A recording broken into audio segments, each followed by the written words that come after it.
So ang tanong natin kay dating Senador Greg Honasan, bakit nandito uli tayo?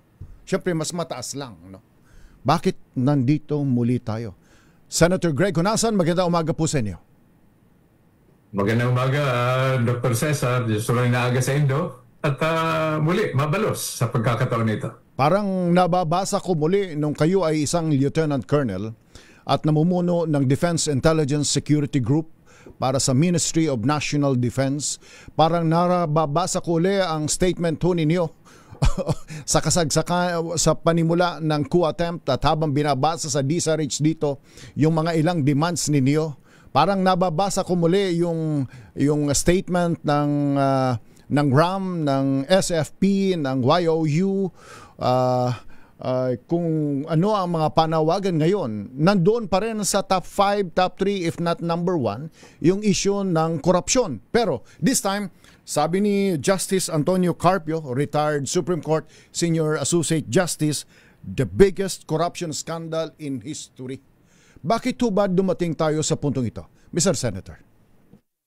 Well, Dr. Cesar, no? Sa ating mga kababayan, maybe yun ang obserbasyon. Pero ang katanungan, ang dapat itanong at dapat sagutin, ano man ang pangyayari, ano man ang sitwasyon, bakit?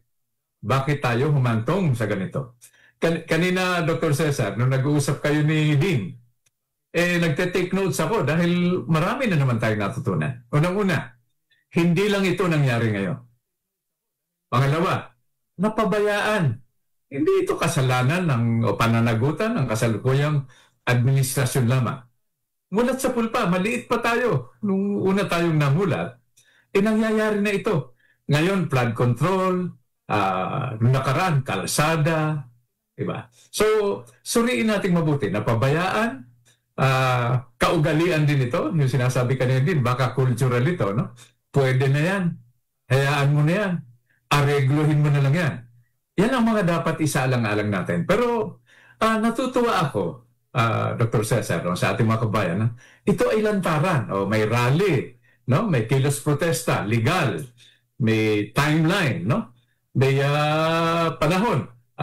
Matapos ang ilang oras na pagpapahayag ng ating saloobin, kung hanggang doon lang ang permit ninyo, siyempre, huwag na tayo makaperwisyo. Pero ngayon, sa aking pagkaintindi, pati yung kapulisan natin, pinagsabihan na huwag na ninyo masyadong busisiin, no? As long as hindi makasagabal sa traffic, walang maperwisyo, hayaan nyo para lantaran. Mas mabuti na yan, isa sa patago na nagpupulong-pulong natin na naman yung ating mga ibang kababayan at yung sinasabi nilang nagpaplano ng kung ano-anong option pa.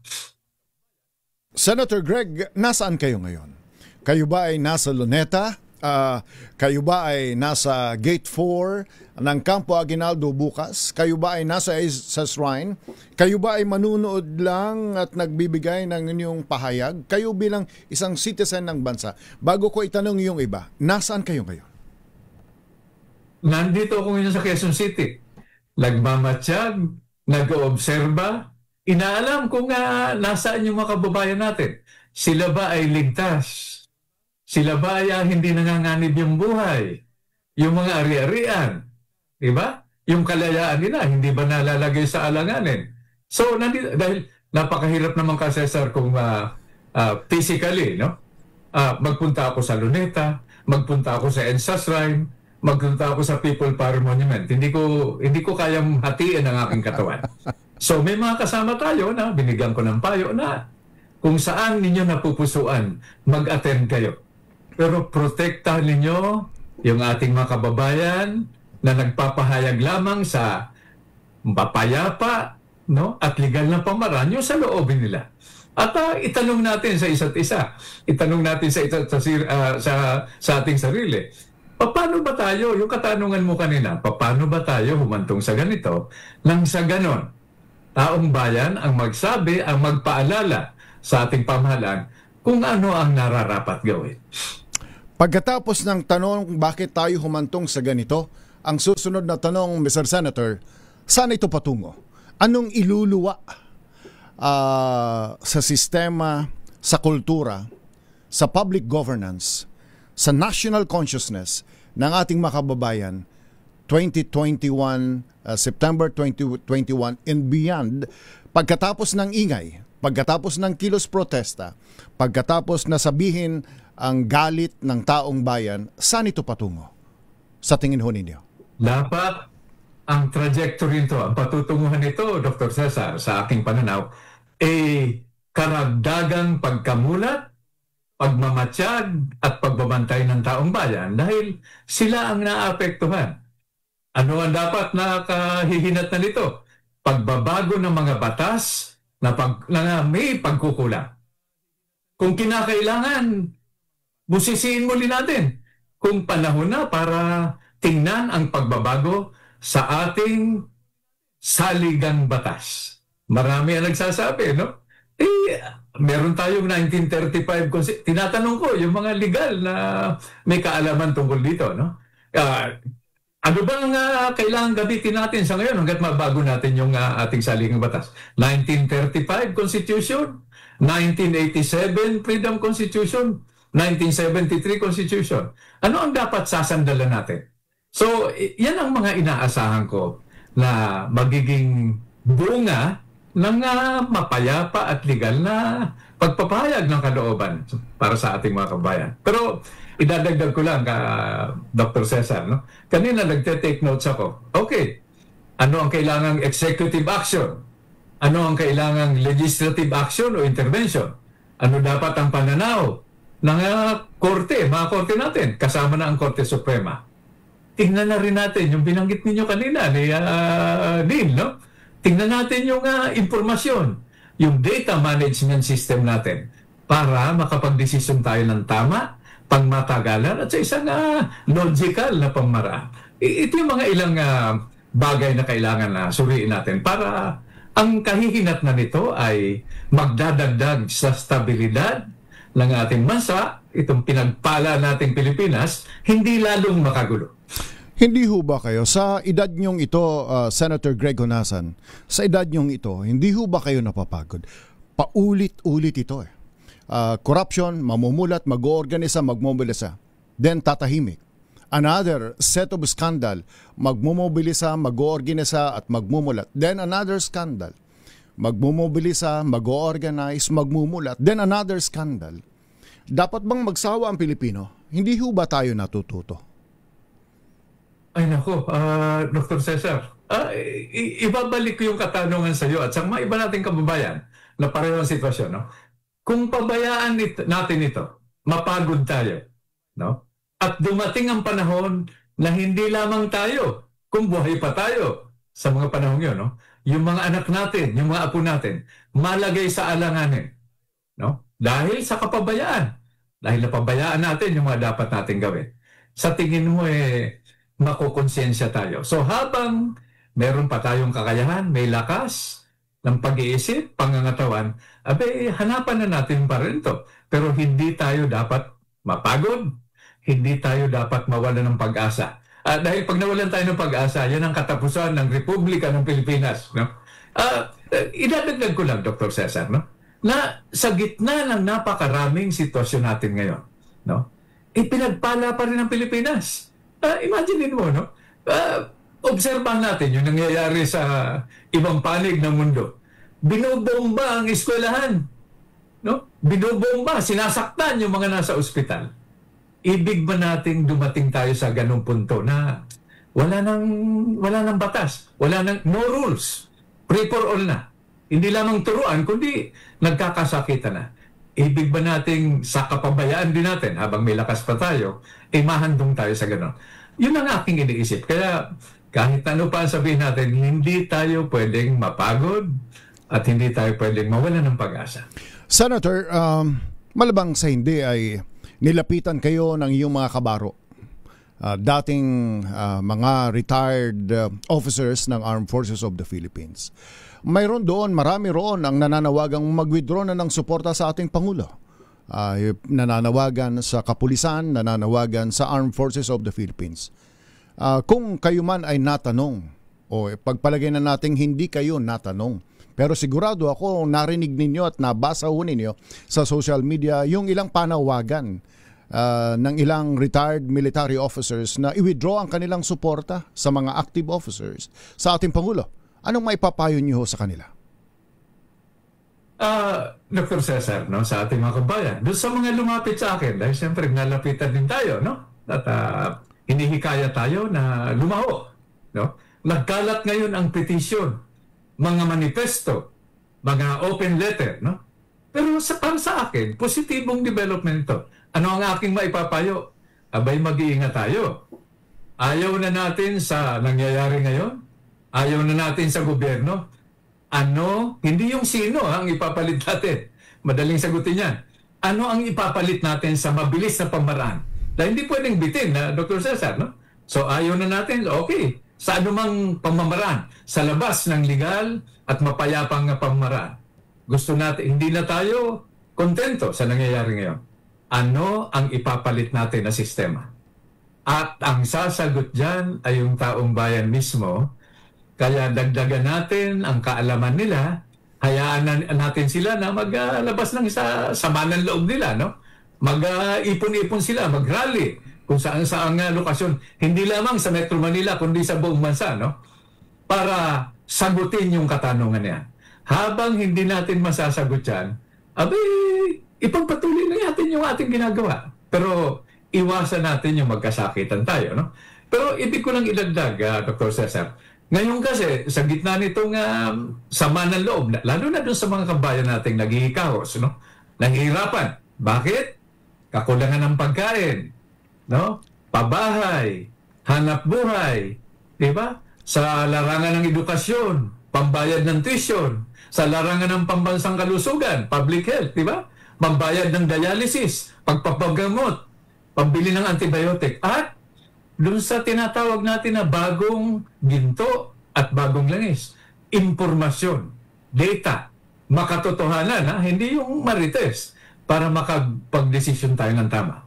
Pag nasagot natin yan at natugunan natin itong mga tunay at seryosong problema, baka maisip na natin kung ayaw natin dito sa sistema ngayon, palitan natin yung saligan batas natin, mag-rally tayo, magpahayag tayo ng sama ng loob, pero hubugin nating mabuti kung ano ang mas maganda na ipapalit natin sa kasalukuyang sistema. Example, Dr. Cesar, no?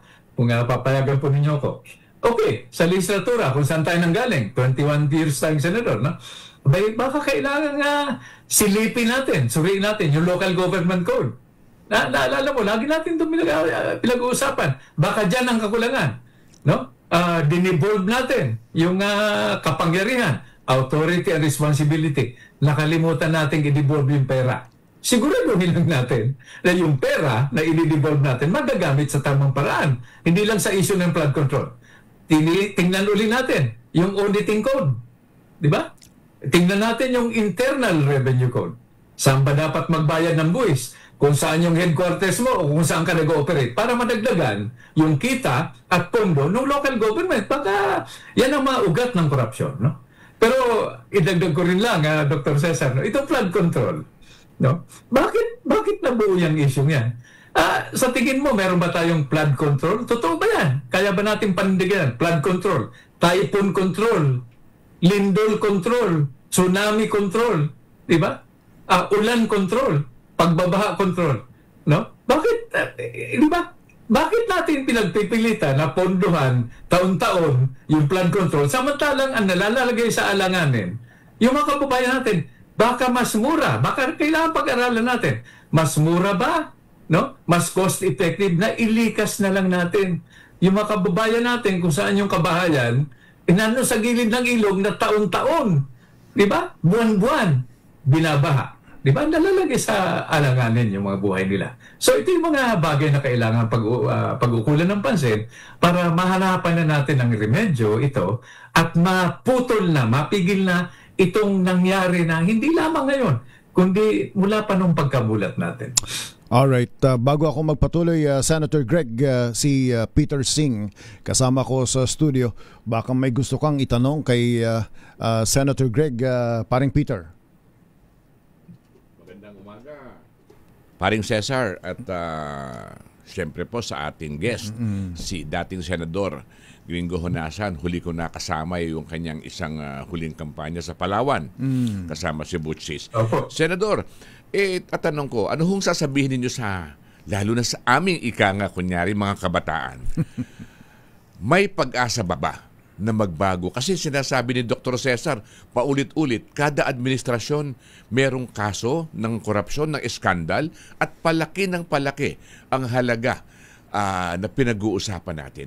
May pag-asa pa bang mabago, mabawasan? Nako, Peter, mabuti ka mo na itanong mo yan, no? Sa aking pag-ikot, hindi lamang nung kampanya, ang dami kong nakilala na batang mayor, batang congressman, batang governor, batang board member. Hindi ko na babanggitin yung mga pangalan. Baka kalain political endorsement to. Alam nyo, Dr. Cesar, Peter, ang gagaling. Ngayon, tinatanong ko sila, ba't hindi kayo nagsasalita? No? Dapat mas marami sa inyo nagsasalita. No? Alam mo ang sagot sa akin? Alam mo, Senator, pag nagsalita kami, baka patayan kami ng gripo. So, sabi ko, kailangan mag-usap-usap itong mga batang ito, no? Dahil sila ang future, sila ang kinabukasan natin. They are our most precious, renewable, and strategic resource. Our next generation of citizens and leaders. Mas magagaling di hamak kaysa sa atin. Ang binabahagi lang natin sa kanila, tinatanong ko, Mayor, Governor, Congressman, Congresswoman, no? Board member, no? Ilang taon ka na ba? Siyempre, iba-iba ang sagot. May 20 years old, may 30 years old, may 40, may 50, may 60. Sabi ko, ito lang ang binabahagi ko sa inyo. Hindi ka ako nagmamarunong, nagmamalinis o nagbabagaling, no? Ako naging 20 na. Naging 30 na ako. Naging 40, naging 50, naging 60. Kayo siguro hindi pa kayo nagse-70, no? So, hindi naman makasagot. So, yun ang binabahagi ko sa inyo.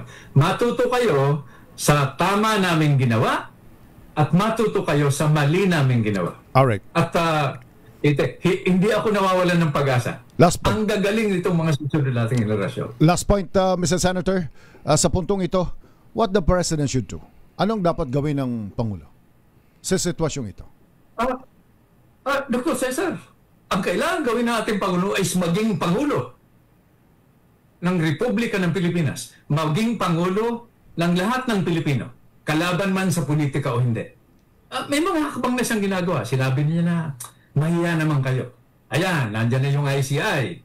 Patuloy na ang investigasyon sa ating Senado, no? At hindi ba ninyo napansin, Peter, no? At Dr. Cesar, lahat ngayon gustong maging investigador. Di ba? Nagtuturoan na. So, kanya-kanyang papel lang tayo, kanyang lugar. Yung legislatura, in aid of legislation. Yung executive, no? Yung ating Pangulo, executive action. Pag may pagtatalo, may hindi pagkakaintindihan, nandyan yung judiciary. Kanya-kanyang tayong papel. Gampanan natin yung ating tungkulin para pag naganap na itong mga sunod-sunod na kilos protesta, itong mga pag-rally, no? Legal at mapayapa, makahubog tayo ng plano, hindi lamang para sa ating sarili, kundi para sa kinabukasan ng ating mga anak. Pero ito, iladagdag ko lang, Peter, Dr. Cesar. Ito, obserbasyon ko ito. Kung ang pag-uusapan utak, dunong, tayong mga Pilipino ay world class. Pero kung ang pag-uusapan ay puso, tayo ay champion. Gamitin natin yung mga likas na katangian na binigay sa atin ng Panginoon para magkaisa tayo. Lagi kong sinasabi, hindi lamang ng kampanya bago pa ito, no? Kailangan one flag, one nation, one people. Alright. Dreaming, praying, and working hard together. Alright. Laging together. Hindi pwedeng kanya-kanya. Dahil napansin ko, itong mga rally, mga kilos protesta, maraming sumasakay dito. Okay. Wala sa ating humaharap dyan. Walang umaattend dyan na malinis. Lahat tayo may bagahe, Dr. Cesar, Peter. No? Ako may bagahe. No? May pagkukulang, hindi ako perpekto. Ikaw, Dr. Cesar, may pagkukulang ka, hindi ka perpekto. Pero pag nagsama-sama tayo, katulad ng mga bayani natin, si Dr. Rizal, lagi natin pinag-uusapan, Dr. Cesar, no? Si Dr. Rizal, medyo, ang daming alam, genius talaga, pride of the Malay race, no? pero ang tingin sa kanya, alam mo na, may pagkukulang din siya. No? Si Andres Bonifacio, firebrand, revolutionary, may pagkukulang din siya, mainit ang ulo. Si Emilio Aguinaldo, Alright. may pagkukulang din. No? Sige. Si Apolinario Mabini, mga imperfecto itong mga pambansang bayani natin. Pero nagsama-sama, nagsakripisyo, no? Namatay, nagbuwis ng buhay, at nangarap para sa isang bansa na wala pa noon, wala pang Republic of the Philippines noon. So yan sa tingin ko ang ating dapat tahakin na landas. No? Together, one people, one flag, one nation, drilling hard, praying hard, and working hard together. And the dream shall never die. Maraming salamat, dating Senador Greg Honasan. Magandang umaga po sa inyo. No, maraming salamat, Dr. Cesar. Mabuhay po kayo.